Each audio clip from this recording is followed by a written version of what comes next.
How to use Uber Cash for Uber Eats application. In this video, I will show you how can you easily use the Uber Cash application for Uber Eats. So without any delay, let's get into it.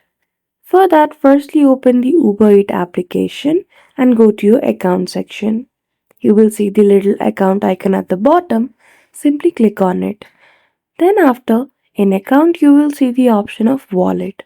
Now sometimes you might be facing issue with the cash payment in Uber Eats because there might be not any fund in the Uber Cash.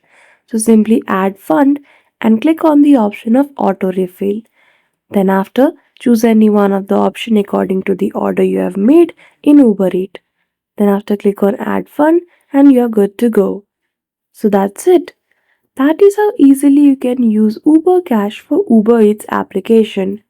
So I hope you found this video helpful. If you did, don't forget to give it a thumbs up and subscribe to our channel for such tutorials. Thank you for watching till the end.